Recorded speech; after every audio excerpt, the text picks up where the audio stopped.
Hey guys, it's now Mac here, and it is Mermay, which you probably already knew, but I'm very happy about it because I have never really done Mermay properly before, and I'm still not doing it properly this year, which is unfortunate, and the fact that I've never done it before is also very unfortunate.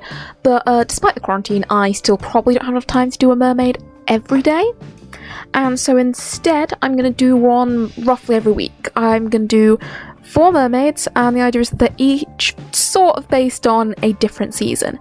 Now, as I got into this, I discovered that really they're not each based on a different season. The colour scheme is sort of based on a different season, because this is in fact meant to be our spring mermaid.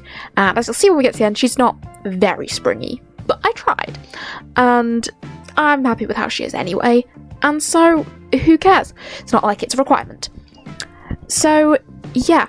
This drawing, I have done some sketches in my sketchbook of the different poses I wanted my different 4 mermaids to have, and some swatches of what I wanted the colour scheme to look like.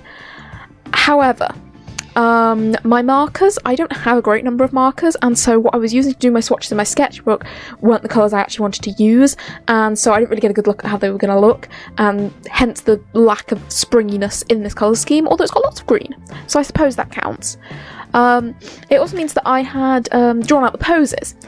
Now, I had a great idea in my head of how I wanted this pose to look. Not sure it came out quite the way I wanted it.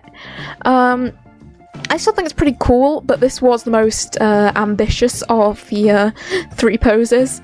Involved complicated hands, weird bendiness that you have to make look natural, because a mermaid can bend like that, and yet a human really can't, and so it looks dodgy. Kind of looks like a back's breaking, although I do sort of fix that. And so, yeah, this was probably, of the 4 mermaids, the hardest one to draw, although I think the autumn mermaid, I had an interesting experience trying to get her colour scheme to work. But yeah, there's the colour scheme, the palette that you just saw that I put on to remind me, and then we're into the line work.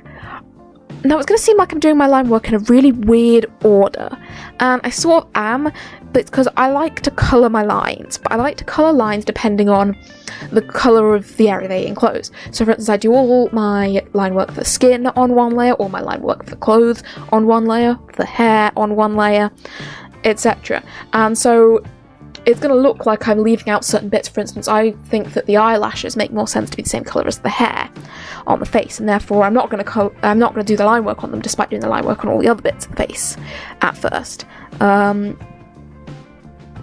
So this might look a bit weird, but I have a process, I swear. I know what I'm doing. Totally. But yeah, mermaids. Mermaids are cool. I probably don't have much more to say on this, so I'm just going to let you enjoy the speed paint. However, I'm going to apologise in advance. When I was editing this, it looked like I hadn't been able to crop out the my OBS screen as much as I should have. There were places where, when I was playing it back, it was popping up, but it plays back at a jumpy speed because the editing software can't deal with the speed, it being sped up in preview, so it'll speed up properly for you guys, but when I'm looking at it, it's not sped up. So I'm not sure whether you'll be able to see those or not. It looked like I'd clicked the button. I clicked the button several times to trim the clips of video, but they might still be in there, and if so, I am very much sorry. But there was nothing I could do about it.